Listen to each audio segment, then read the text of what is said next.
ഇന്നത്തെ വീഡിയോയിലൂടെ എക്സ്പ്ലോർ ചെയ്യാനായി ഞങ്ങൾ എത്തിയിരിക്കുന്നത് സൗദിയിലെ തന്നെ ഏറ്റവും ബെസ്റ്റ് ടൂറിസ്റ്റ് സ്പോട്ടായിട്ടുള്ള റിജാലുൽ അൽമ ഹെറിറ്റേജ് വില്ലേജിനെ കുറിച്ചുള്ള വീഡിയോസാണ്. ഒരുപാട് ചരിത്രങ്ങൾ ഉറങ്ങിക്കിടക്കുന്ന ഈ വീഡിയോയിലേക്ക് നിങ്ങൾക്ക് സ്വാഗതം.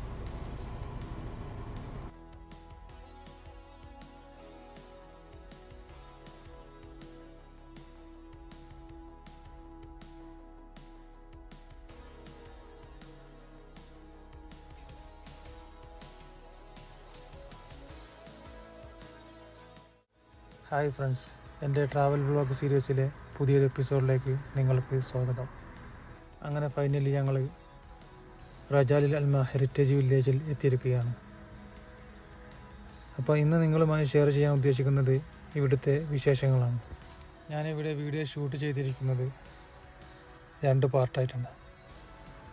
ആദ്യ പകുതിയിൽ ഹെറിറ്റേജ് വില്ലേജിൻ്റെ പുറത്തുള്ള കാഴ്ചകളും വിശേഷങ്ങളും, രണ്ടാം പകുതിയിൽ ഹെറിറ്റേജ് വില്ലേജിൻ്റെ അകത്തും മ്യൂസിയത്തിൻ്റെ അകത്തും ഒക്കെ ആയിട്ടുള്ള കാഴ്ചകളും വിശേഷങ്ങളുമായിട്ടാണ്.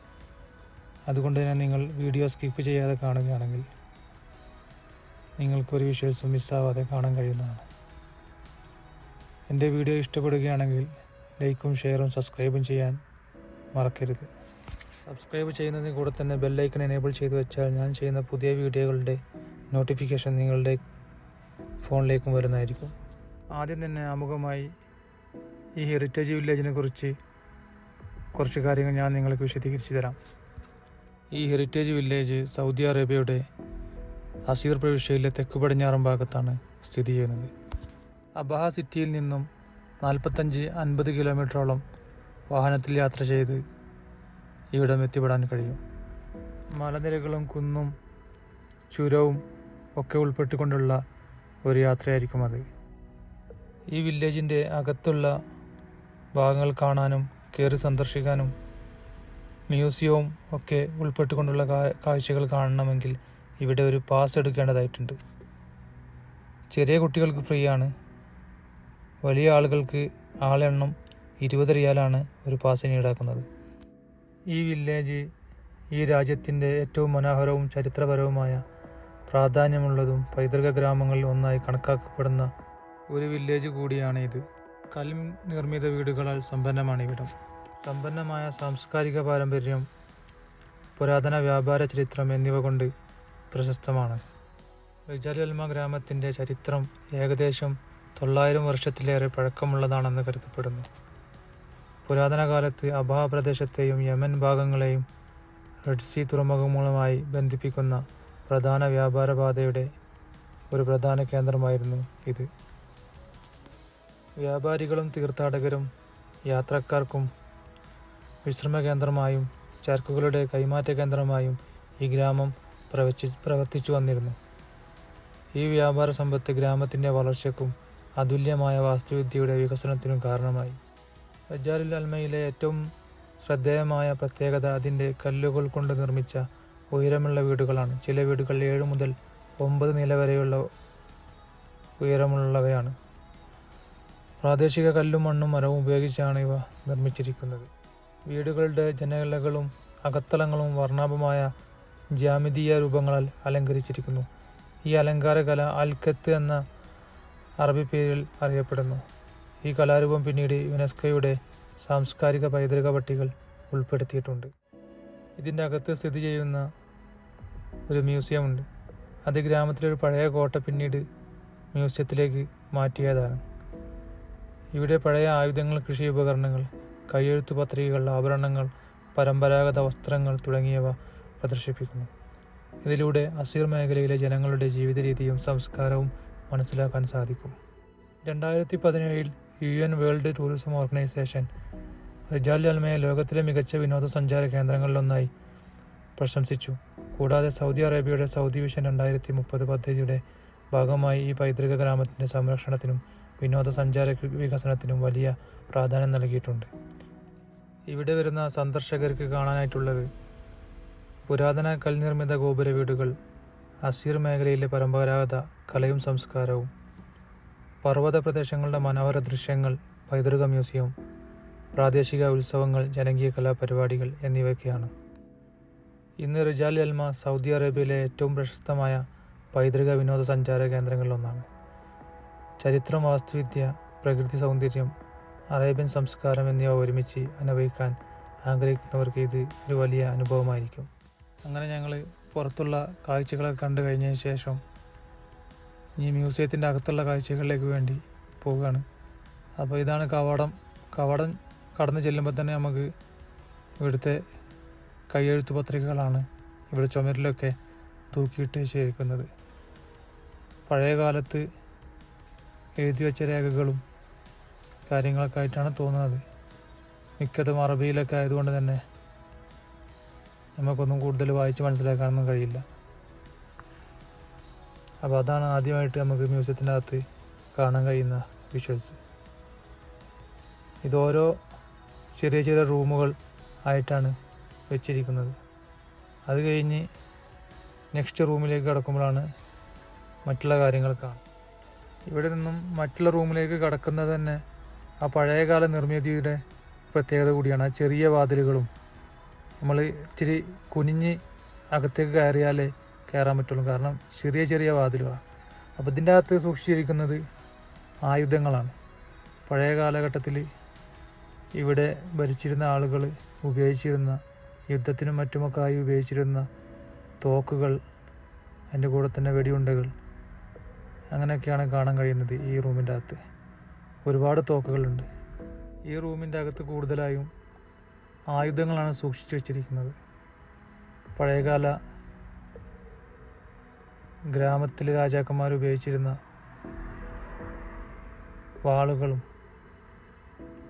വാളും പരിചയവും, അങ്ങനെ അന്ന് പഴയ കാലത്ത് എന്തൊക്കെ ആയുധങ്ങളാണോ ഉപയോഗിച്ചിരുന്നത് അതൊക്കെയാണ് ഇവിടെ കാണാൻ കഴിയുന്നത്. ഈ കാണുന്നത് കുന്തമാണെന്നാണ് എനിക്ക് മനസ്സിലായത്. പിന്നെ അതിൻ്റെ ഡീറ്റെയിൽ ആയിട്ടുള്ള കാര്യങ്ങൾ ഇതിൽ എഴുതി വച്ചിട്ടുണ്ട്. പിന്നെ തൊട്ടപ്പുറത്ത് തന്നെ ടി വിയിൽ ഇവിടുത്തെ ഡീറ്റെയിലുകളൊക്കെ എഴുതി പ്രദർശിപ്പിക്കുന്നുണ്ട്. വായിച്ച് മനസ്സിലാക്കേണ്ട ആളുകൾക്ക് മനസ്സിലാക്കാൻ വേണ്ടിയിട്ടായിരിക്കാം. അപ്പോൾ ഇതൊക്കെയാണ് ഈ റൂമിൻ്റെ അകത്തുള്ള വിശേഷങ്ങൾ. ആയിരിക്കുന്നതും കുറേ തോക്കുകളും ആയുധങ്ങളും ഒക്കെ തന്നെയാണ്. ഇത് അമ്പും വില്ലും ഒക്കെയാണ് ചില്ല് കൂട്ടിലാക്കി വെച്ചിരിക്കുന്നത്. അത് കഴിഞ്ഞ് നമ്മൾ വീണ്ടും ആ ഡോറ് തിരിച്ച് കയറി ഒരു സ്റ്റെപ്പ് ഉയരത്തിലേക്കാണ് കയറി പോകുന്നത്. നെക്സ്റ്റ് റൂം വരുന്നത് ഇച്ചിരി ഒരു നില ഉയരത്തിൽ, 2 നില 3 നിലയൊക്കെ ആയിട്ടാണ് ഈ മ്യൂസിയം സ്ഥിതി ചെയ്യുന്നത്. അപ്പോൾ അവിടെ നിന്ന് ഞങ്ങൾ വേറെ റൂമിലേക്ക് കടന്നു ചെല്ലുമ്പോൾ കാണാൻ കഴിയുന്ന കാര്യങ്ങളാണ്. ഈ റൂമിൽ ആയുധങ്ങളും കാര്യങ്ങളൊന്നും ഇരിക്കണില്ല. ഈ റൂമിൽ എന്തൊക്കെയാണ് വെച്ചിരിക്കുന്നതിൻ്റെ ഡീറ്റെയിലാണ് ഈ ബോർഡിൽ എഴുതി വെച്ചിരിക്കുന്നത്. അപ്പോൾ അത് കഴിഞ്ഞ്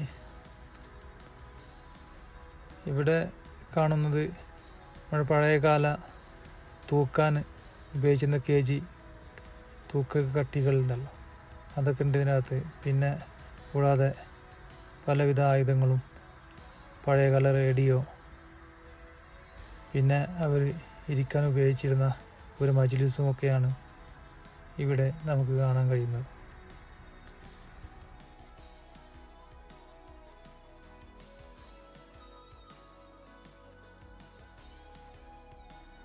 ഈ ജനാല വഴി പുറത്തേക്കുള്ള കാഴ്ച അതിമനോഹരമാണ്. താഴത്തെ ഗ്രൗണ്ടുകളും, അതൊരു ഗാലറി പോലെ സെറ്റ് ചെയ്തിരിക്കുന്ന ഒരു ഗ്രൗണ്ടാണ്. പഴയ കാലഘട്ടത്തിൽ കളരിയും അഭ്യാസങ്ങളും പ്രാക്ടീസൊക്കെ നടന്നിരുന്ന സ്ഥലമായിരിക്കാം. അത് കഴിഞ്ഞ് മറ്റു റൂമിലേക്ക് ഞങ്ങൾ കടന്നു വന്നപ്പോൾ കാണാൻ കഴിഞ്ഞതാണ് അവർ പഴയകാലത്ത് റൊട്ടിയൊക്കെ ഉണ്ടാക്കുമ്പോൾ സൂക്ഷിച്ചിരുന്ന കൊട്ടയും പിന്നെ പെയിൻറ്റിങ്ങും, പിന്നെ വേറെ എന്തൊക്കെയോ നമുക്ക് മനസ്സിലാക്കാൻ പറ്റാത്ത കാര്യങ്ങളുണ്ട്. ചില അവരുടെ ആഭരണങ്ങളും. ഇത് നല്ല ഒരു വെള്ളാരം കല്ല് പോലത്തെ വജ്രം എന്തോ ഒക്കെ ആയിരിക്കും, അറിയില്ല. പിന്നെ കൂടുതലും അറബിയിലാണ് ഇതിൻ്റെയൊക്കെ ഡീറ്റെയിൽ ചെയ്ത് വെച്ചുള്ളതും. അതുകൊണ്ട് തന്നെ നമുക്ക് വലിയ കാര്യമായിട്ട് മനസ്സിലാവുന്നില്ല. ഇതൊരു കോട്ടാണെന്നാണ് തോന്നുന്നത്. തൊട്ടപ്പുറം തന്നെ ഒരു തൊപ്പി, കുട്ട, അങ്ങനെ അവരെ പാരമ്പര്യമായിട്ട് അവർ ഉപയോഗിച്ച് വരുന്ന വസ്ത്രരീതി, അതിനൊക്കെ കാണിച്ചു വച്ചിരിക്കുന്നു. അതിൻ്റെ ഡീറ്റെയിലും കാര്യങ്ങളും ഇവിടെ ടി വിയിലും എഴുതി വച്ചിരിക്കുന്നു. അതൊക്കെയാണ് ഈ റൂമിൻ്റെ അകത്ത് കാണാൻ കഴിയുന്നത്. ആ താഴെ വെച്ചിരിക്കുന്നത് തയ്യൽ മെഷീനാണ്. അതിൻ്റെ കൂടെ തന്നെ ഒരു കുട്ടി. അത്യാവശ്യം തിരക്കുള്ളൊരു ദിവസം തന്നെയാണ് ഞങ്ങൾ ഇത് കാണാനായിട്ട് എത്തിയിട്ടുണ്ടായിരുന്നത്. ഈ ചില്ലുകൂട്ടിൽ ഇവർ വെച്ചിരിക്കുന്നത് പഴയ കാലത്ത് അവർ ഉപയോഗിച്ചിരുന്ന ആഭരണങ്ങളൊക്കെ ആയിട്ടാണ് ഈ ചില്ലിൽ കാണുന്നത്. ഹെവി ആയിട്ടുള്ള ആഭരണങ്ങളൊക്കെയാണ് പഴയകാല ആൾക്കാർ ഉപയോഗിച്ചിട്ടുണ്ടാവുക എന്നാണ് അത് കാണുമ്പോൾ മനസ്സിലാവുന്നത്. ഏത് ലോഹാണെന്നൊന്നും മനസ്സിലാവുന്നില്ല. ചെമ്പായിരിക്കാൻ സാധ്യതയുണ്ട്. അപ്പോൾ അങ്ങനെയൊക്കെ ആ കാഴ്ചകളൊക്കെ കണ്ട് സ്ത്രീകളുടെ വസ്ത്രധാരണ രീതികളൊക്കെയാണ് ഈ കാണിച്ചിരിക്കുന്നത്.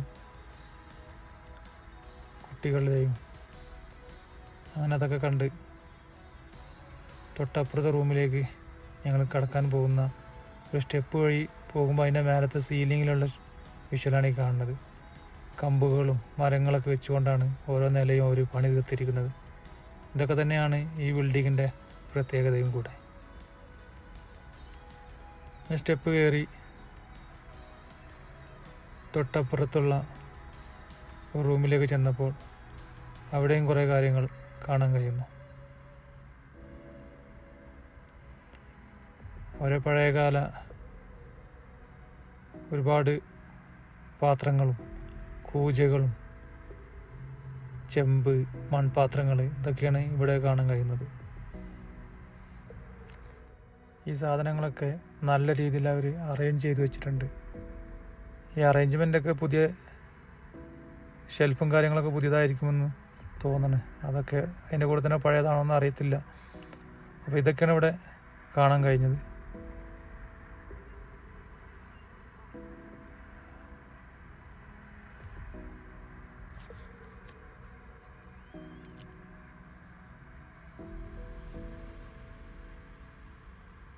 അങ്ങനെ അത് കഴിഞ്ഞ് ഞങ്ങൾ തൊട്ടപ്പുറത്തെ റൂമിലേക്ക് കയറാൻ പോകുന്നതിന് മുമ്പായി ഞാൻ അതിൻ്റെ സീലിംഗ് ഒന്നെടുത്ത് കാണിച്ചതാണ്. ഇത് വേറെ രീതിയിലാണ് ചെയ്തിരിക്കുന്നത്. ഇതും മരം വെച്ച് തന്നെയാണ് ചെയ്തിരിക്കുന്നത്. അങ്ങനെ അത് കഴിഞ്ഞ് തൊട്ടടുത്ത റൂമിലേക്ക് ഞങ്ങൾ ഓരോ സ്റ്റെപ്പ് ഉയരത്തിലാണ് ഓരോ റൂമുകളും സ്ഥിതി ചെയ്യുന്നത്. ഈ റൂമിൻ്റെയൊക്കെ വാതിൽ വളരെ ചെറിയ വാതിലാണ്. ഇതിൻ്റെ അകത്ത് കുറേ കാര്യങ്ങൾ സൂക്ഷിച്ച് വെച്ചിരിക്കുന്നത് കാണുന്നുണ്ട്. ഇത് കൃഷി ആവശ്യത്തിനായിട്ട് ഉപയോഗിക്കുന്ന സാമഗ്രികളായിട്ടാണ് കാണാൻ കഴിയുന്നത്. ആ പഴയകാല റാന്തലിൽ ട്യൂബ് ലൈറ്റ് അതിൻ്റെ ഉള്ളിൽ LED ബൾബ് ഇട്ടുകൊണ്ട് വർക്ക് ചെയ്ത് വെച്ചിരിക്കുന്നതായിട്ട് കാണുന്നുണ്ട്. ഞാനിത് ഷൂട്ട് ചെയ്യുന്നതിന് കൂടെ തന്നെ എൻ്റെ കൂടെ വേറെയും ആളുകളൊക്കെ ഇത് കാണാൻ വേണ്ടി കുട്ടികളും ഒക്കെ ഉണ്ട്. അത്യാവശ്യം നല്ല രീതിയിലുള്ള തിരക്കുള്ളൊരു ദിവസമായിരുന്നു ഞങ്ങൾ ഇവിടെ വന്നത്. അപ്പോൾ അതൊക്കെയാണ് ഈ റൂമിൻ്റെ അകത്തെ കാണാൻ കഴിയുന്നത്. അതിൻ്റെ ഡീറ്റെയിൽ അവിടെ ബോർഡിൽ എഴുതി വെച്ചിട്ടുണ്ട്. എന്തെല്ലാം കാര്യങ്ങളാണ് ഏത് സമയത്ത് ഉപയോഗിച്ചതെന്നുള്ളതൊക്കെ ആയിരിക്കാം. എല്ലാ ജനലുകളിലൂടെയും പുറത്തേക്ക് നോക്കുന്നത് വ്യത്യസ്തമായിട്ടുള്ള കാഴ്ചകളാണ് ഓരോ ജനലിൽ നിന്നും കാണാൻ കഴിയുന്നത്. ചുറ്റും മലനിരകളാൽ അതിൻ്റെ ഇടയിലായി ഒരു ഗ്രാമം. എന്തായാലും കാണാൻ വേണ്ടി വരുന്നവർക്ക് നല്ല ഒരു അനുഭവം സമ്മാനിക്കാൻ കഴിയുന്ന ഒരു സ്ഥലം കൂടിയാണ് റജൽ അൽമ ഹെറിറ്റേജ് വില്ലേജ്. അപ്പോൾ അതൊക്കെ കഴിഞ്ഞ് തൊട്ടപ്പുറത്ത് ഒരു സ്റ്റെപ്പ് 2 സ്റ്റെപ്പ് കൂടി കയറി മേലെ ഒരു ഓപ്പൺ ടെറസാണ് കാണാൻ കഴിഞ്ഞ്. ഇവിടെ ഇരുന്നു കൊണ്ട് ഈ വില്ലേജിൻ്റെ ചുറ്റുമുള്ള കാഴ്ചകൾ നല്ല രീതിയിൽ നമുക്ക് ആസ്വദിക്കാൻ കഴിയും. അപ്പോൾ ഇത്രയൊക്കെയാണ് ഈ വീഡിയോയിൽ ഉൾക്കൊള്ളിച്ചിട്ടുള്ളത്. അപ്പോൾ വീഡിയോ ഇഷ്ടപ്പെട്ടാൽ ലൈക്കും ഷെയറും സബ്സ്ക്രൈബും ചെയ്യാൻ പ്രത്യേകം ഞാൻ ഓർമ്മപ്പെടുത്തുകയാണ്. നിങ്ങളുടെ വിലപ്പെട്ട അഭിപ്രായങ്ങളും നിർദ്ദേശങ്ങളും കമൻറ്റിലൂടെ അറിയിക്കാനും മറന്നു പോകരുത്. അപ്പോൾ ഈ വീഡിയോ കണ്ട എല്ലാവർക്കും ഒരിക്കൽ കൂടി നന്ദി പറഞ്ഞുകൊണ്ട് ഈ വീഡിയോ ഞാൻ ഇവിടെ വെച്ച് വൈൻഡ് അപ്പ് ചെയ്യുകയാണ്. വീണ്ടും ഒരു പുതിയ വീഡിയോയുമായി നിങ്ങളുടെ മുമ്പിലേക്ക് ഞാൻ വരുന്നതായിരിക്കും.